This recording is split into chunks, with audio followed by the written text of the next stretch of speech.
अब तक बहुत पहले दक्षिण भारत 4 राज्यों में बंटा था। कौंडिन्य, कालिंदी, चंपक और कुंद। कौंडिन्य के राजा पौरस्वत ने अपनी बुद्धि और बाहुबल से सभी राज्यों को मिलाकर एक बड़े साम्राज्य की स्थापना की। लेकिन उसकी मृत्यु के पश्चात सभी राजा पुनः स्वाधीन हो गए।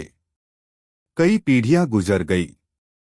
कौंडिन्य के वर्तमान राजा श्रीदत्त और कालिंदी के राजा माधवसेन के बीच मैत्रीपूर्ण संबंध थे। यह लगभग निश्चित था कि कौंडिन्य के युवराज विजयदत्त का विवाह कालिंदी की राजकुमारी श्रीलेखा से होगा।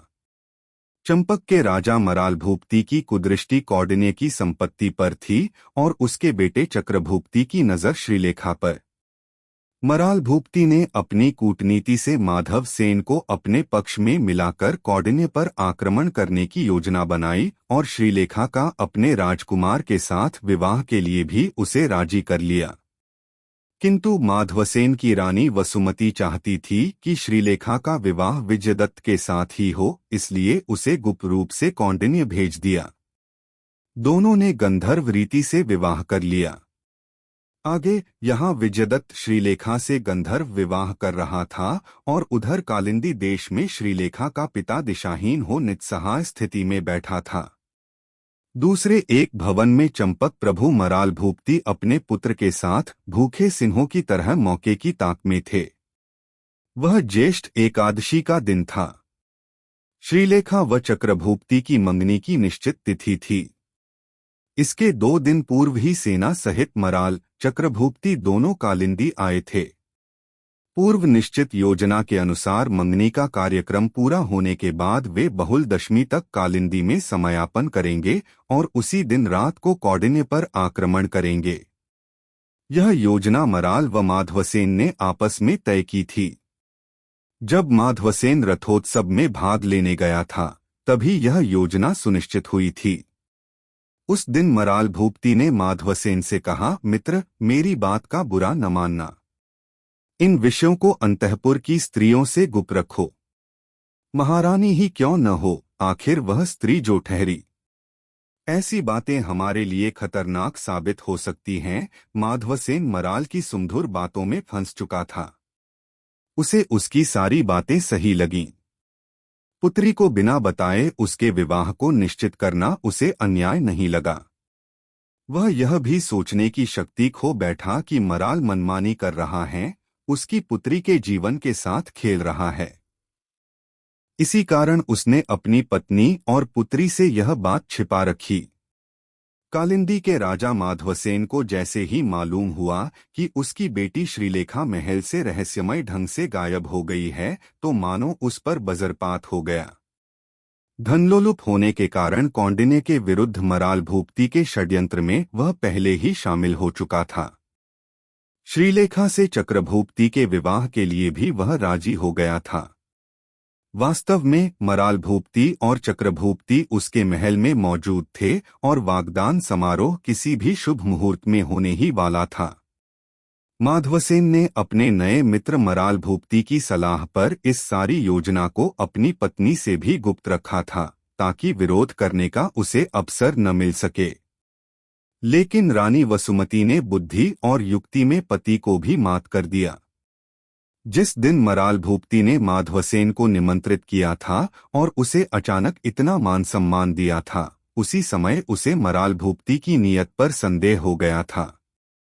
उसे अपने पति की कमजोरी भी मालूम थी। मराल भूपति ने कौंडिन्य राज्य से लूट में मिलने वाले खजानों का एक अच्छा भाग उसे देने का लालच दिया था। कौंडिन्य जीत लेने पर राज्य का एक बहुत बड़ा क्षेत्र भी उसे देने का वचन दिया गया था। मेरे दोस्त, कौंडिन्य का खजाना हम सब की संपत्ति है। हमारे पूर्वजों ने महाराज पौरस्वत को भेंट स्वरूप प्रचुर मात्रा में धन दौलत दिया था। अपने पूर्वजों की खोई संपत्ति को फिर से प्राप्त करने में क्या बुराई है। इस प्रकार मराल भूपति तर्क प्रस्तुत करता और माधवसेन को उसकी बात पर्याप्त युक्तियुक्त लगती।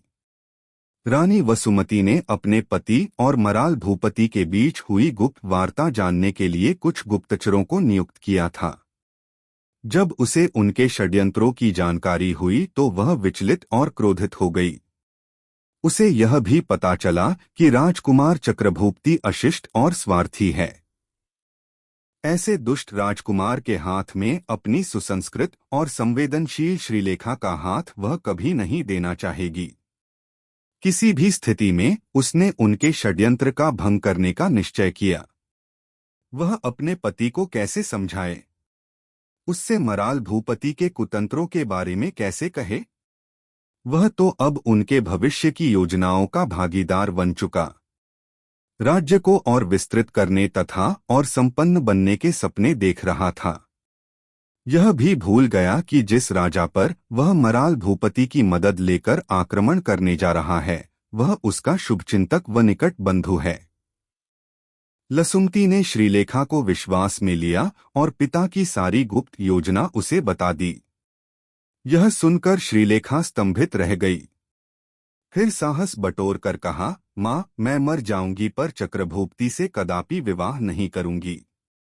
माँ, तुम तो जानती ही हो कि मैं और विजयदत्त एक दूसरे को चाहते हैं। मेरा विवाह होगा तो विजयदत्त से ही होगा। किसी दूसरे से विवाह करने का प्रश्न ही नहीं उठता।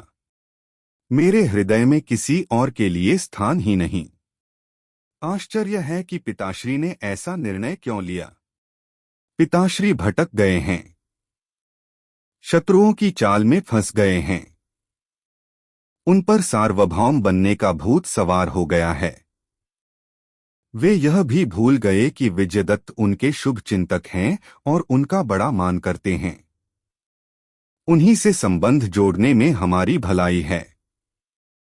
जब स्वयं पिताश्री मुझे नरक में ढकेलना चाहते हैं तो मैं क्यों जीऊं, किसके लिए जीऊं? तुम्हें यह सब कुछ नहीं करना है मेरी बच्ची। हम दोनों मिलकर इस षड्यंत्र को विफल बना सकते हैं, रानी ने उसका हौसला बढ़ाते हुए कहा और राजकुमारी को कौंडिन्य राज्य में गुप्त रूप से भेजने की व्यवस्था कर दी। कुछ खास और विश्वासपात्र दासियों को छोड़कर किसी को इसकी भनक तक नहीं मिली। और अंत में जब माधवसेन ने वागदान के लिए निश्चित शुभ दिन के पूर्व अपनी रानी से श्रीलेखा के प्रस्तावित विवाह का रहस्योद्घाटन किया तो उसे यह बताया गया कि राजकुमारी का महल में कहीं पता नहीं है। वह किंकर्तव्य विमूढ़ हो गया। मराल भूपति और चक्रभुक्ति दोनों उसके महल में अतिथि थे। वागदान समारोह के पश्चात कौंडिन्य पर आक्रमण करने की योजना बनाई गई थी। माधवसेन के महल में बैठे मराल भूपति को गुप्तचरों से यह सूचना मिली कि विजयदत्त को पिता द्वारा गुरुकुल से तत्काल महल में वापस बुला लिया गया है। यह मराल भूपति और चक्रभुक्ति दोनों के लिए बुरी खबर थी, क्योंकि दोनों को मालूम था कि विजयदत्त बहुत बुद्धिमान और बहादुर है। वे इसकी अनुपस्थिति में ही कौंडिन्य पर आक्रमण करना चाहते थे। हमें शीघ्रातिशीघ्र कौंडिन्य पर आक्रमण कर देना चाहिए ताकि विजयदत्त और श्रीदत्त को युद्ध की तैयारी का समय न मिल सके, मराल भूपति ने अपने बेटे से कहा और महल में माधवसेन को इस आशय का संवाद भेज दिया। माधवसेन को समझ में नहीं आ रहा था कि क्या करे। इस बीच उसे गुप्त रूप से सूचना दी गई कि उसकी बेटी श्रीदत्त की देखरेख में सुरक्षित है। उसने सोचा कि कौंडिन्य पर आक्रमण करने का अर्थ है अपनी बेटी को खतरे में डालना। इस बदली हुई परिस्थिति में मराल भूपति का रुख क्या होगा, यह सोचकर वह भयभीत था। उसने अपने लाभ के लिए ही मुझसे दोस्ती का हाथ बढ़ाया था। चक्रभुक्ति श्रीलेखा से विवाह करना चाहता था, लेकिन जब उसे यह मालूम होगा कि श्रीलेखा भागकर कौंडिन्य पहुंच चुकी है तो क्या वह मुझे माफ करेगा? यह मान लें कि इन सब के बावजूद मराल भूपति मेरा मित्र बना रहता है और हम दोनों मिलकर श्रीदत्त को परास्त कर देते हैं, तो उसके बाद क्या होगा? मराल भूपति का उद्देश्य पूरा होने पर वह मेरी चिंता क्यों करेगा? चक्रभुक्ति से श्रीलेखा का विवाह हो जाता तो परिस्थिति अवश्य कुछ भिन्न होती, लेकिन अब यह संभव नहीं हो सकता। वर्तमान स्थिति में वह मराल भूपति और श्रीदत्त दोनों की मैत्री से हाथ धो बैठेगा और तब वह अकेला पड़ जाएगा और कोई भी उसके राज्य को हड़प लेगा। हो सकता है मराल भूपति स्वयं श्रीलेखा के साथ अपने बेटे का विवाह न हो पाने के कारण मेरी हत्या कर दे। इस प्रकार सोचने के बाद अब वास्तविकता उसे स्पष्ट रूप से गोचर होने लगी। वह महसूस करने लगा कि मराल की मीठी बातों में आकर उससे कितनी बड़ी भूल हो गई। उसे लगने लगा कि इस क्षण पर ही सही सतर्कता बरती न जाए तो उसका पतन निश्चित है। साथ ही उसे लगा कि अपनी प्रिय पुत्री के साथ वह अन्याय करने जा रहा था। उसके जीवन को तहस-नहस करने पर तुल गया था। अब उसमें पश्चाताप की भावना घर कर गई। वह गंभीर रूप से सोचने लग गया। माधवसेन इन्हीं विचारों में खोया था जब वसुमती ने उसके कक्ष में प्रवेश किया और हिम्मत देती हुई बोली, मराल भूपति के दुष्ट इरादों के प्रभाव में जो कुछ तुमने किया उसे भूल जाओ। भूल का सुधार जब भी हो जाए देर नहीं माननी चाहिए। मेरा तो दृढ़ विश्वास है कि केवल विजयदत्त ही दक्षिण के सभी राज्यों को फिर से जीतकर सम्राट बनने की योग्यता रखता है। चक्रभुक्ति तो उसका सेवक भी बनने योग्य नहीं है। विजयदत्त के नेतृत्व में कौंडिन्य की सेना मराल भूपति को निश्चित रूप से हरा देगी, रानी ने विश्वास के साथ कहा। किंतु श्रीदत्त और विजयदत्त दोनों को मेरे प्रति घृणा हो गई होगी। उनके मन में जो शत्रुता का भाव आ गया है उसे हम अब कैसे बदल सकते हैं? माधवसेन ने कहा, उन्हें साफ साफ सच्ची बात कह दो। कह दो कि हमारी बेटी क्योंकि आपके पास है इसलिए हमारी शुभकामनाएं आपके साथ हैं। विजयदत्त और श्रीलेखा को अपना आशीर्वाद भेज दो। अपना संवाद किसी दूत से नहीं बल्कि कबूतर द्वारा भेजो। यह अधिक निरापद और द्रुतगामी होगा, रानी ने सलाह दी। माधवसेन ने रानी की सलाह मान ली। रानी ने पुनः कहा, कपटी मराल भूपति एक ऐसे राज्य को लूटना और नष्ट कर देना चाहता है जिसने उसका कुछ नहीं बिगाड़ा है। उसे सबक सिखाया जाना चाहिए। इसलिए अपनी सेना को गुप्त रूप से यह निर्देश दे दो कि मराल भूपति कौंडिन्य पर जैसे ही आक्रमण करे वैसे ही तुम्हारी सेना भी उसकी सेना पर आक्रमण कर दे।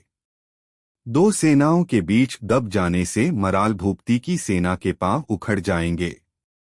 थोड़ी देर के लिए श्रीदत्त और विजयदत्त भ्रम में अवश्य पड़ जाएंगे, किंतु शीघ्र ही वे स्थिति को भांपकर तुम्हारी इस चेष्टा के पीछे छिपे तुम्हारे सद्भाव की प्रशंसा करेंगे। मैं सचमुच मराल भूपति और उसके बेटे की चालों में आ गया था। उनकी मीठी बातों ने और मेरी राज्य आकांक्षा ने मुझे अंधा बना दिया। मैं सपनों में बह गया और सच को भुला दिया। मैं जब सोचता हूँ कि कितनी बड़ी भूल मुझसे होने वाली थी तो शर्म के मारे मेरा सिर झुक जाता है। मैं भी कैसा बाप हूँ जो अपनी ही बेटी का गला घोंटने पर आमादा हो गया। तुमने मेरी आंखें खोल दी। मैं शीघ्र ही संवाद भेजता हूँ। माधवसेन ने भय और ग्लानि से मुक्त होकर मुस्कुराते हुए कहा, प्रातःकालीन सूर्य की सौम्य किरणें महाराज श्रीदत्त के महल के ऊपरी प्रकोष्ठ में उनके पलंग पर अभी झिलमिलाने लगी थीं कि एक श्वेत कपोत उनके कंधे पर आकर बैठ गया। उसकी गर्दन से एक पत्र लटक रहा था। कौंडिन्य और कालिंदी के मध्य संवादों का आदान प्रदान बहुधा होता रहता था और इसके लिए कुछ कपोतों को प्रशिक्षित कर दिया गया था। श्रीदत्त ने चिंतित मुद्रा में कपोत की गर्दन से पत्र निकालकर पढ़ा। शीघ्र ही चिंता की रेखाएं मुस्कान में बदल गईं। उन्होंने विजयदत्त और श्रीलेखा को बुलाकर उन्हें पत्र देते हुए कहा, बधाई मेरे बच्चों। विजयदत्त अपनी प्रसन्नता को छिपा न सका और खुशी से उछलते हुए बोला, पिताश्री, चाचा माधवसेन के इस हृदय परिवर्तन का मैं कितनी बेसब्री से इंतजार कर रहा था। आखिर श्रीलेखा को वे कितना प्यार करते हैं और वसुमती मौसी भी मुझे कितना चाहती हैं। आज का दिन हमारे लिए शुभ है। देखें खुदाई में क्या होता है, श्रीदत्त ने आशंकित होते हुए कहा। तीनों शीघ्र ही तैयार होकर महल की पूर्व दिशा में खुदाई के मौके पर पहुंचे। राजगुरु शिवानंद के निरीक्षण में खुदाई का कार्य आरंभ होने वाला था। पवित्र शांति के वातावरण में राजगुरु ने निर्धारित स्थान पर एक वृत्त खींचा और उसके केंद्र का पवित्र जल से अभिषेक किया। 60 श्रमिकों ने तुरंत खुदाई आरंभ कर दी। दोपहर तक कार्य चलता रहा। राजा श्रीदत्त, राजकुमार और श्रीलेखा तीनों वहां मौजूद थे। दोपहर के भोजनोपरांत जब कार्य पुनः आरंभ हुआ तो राजगुरु ने राजा और राजकुमार को शीघ्र ही मौके पर बुला भेजा। वहां के दृश्य को देखकर वे दोनों स्तंभित रह गए। 13 फुट गहराई तक खुदाई हो चुकी थी। उसके अंदर 15-16 फुट लंबा काला नाग कुंडली मारकर फन फैलाए बैठा था। यद्यपि यह जीवित था किंतु मूर्तिवत निश्चेष्ट था। राजगुरु ने महाराज और राजकुमार को अलग ले जाकर बताया कि ध्यान में मैंने इसी सर्प को देखा था। यह साधारण सर्प नहीं है, बल्कि यह गुह्य अथवा मंत्रजनित है। पुराने समय में जमीन के अंदर गाड़कर संपत्ति रखने वाले तांत्रिक की सहायता से ऐसे सर्पों का सृजन किया करते थे। ये गुप्त धन की रक्षा करते हैं, सृजक के आदेश का पालन करते हैं। आश्चर्य, राजकुमार ने विस्मयपूर्वक कहा। राजा ने कहा, आपकी भविष्यवाणी सच साबित हो रही है गुरुवर। लगता है कि भविष्य में हमारा शुभ ही शुभ होगा। हमारे शत्रुओं का पतन निश्चित है। निस्संदेह यह विस्मयजनक है।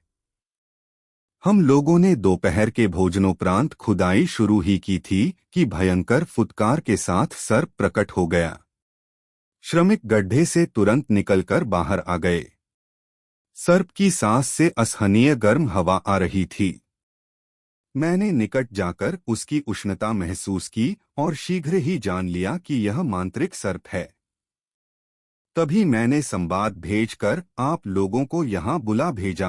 राजगुरु ने समझाते हुए कहा, इस भयंकर रक्षक से हम कैसे मुक्त हो सकते हैं? महाराज ने चिंतित स्वर में पूछा। ऐसी रचनाएं मंत्रों के द्वारा ही निराकृत की जाती हैं, किंतु यदि वह खजाना जिसका यह रक्षक है किसी व्यक्ति विशेष का है तो यह सिर्फ उसके कहने पर ही जा सकता है। किसी और के आदेश का पालन नहीं करेगा। फिर भी हम सब शुभ की ही आशा करें। राजगुरु इतना कहकर मौन हो गए।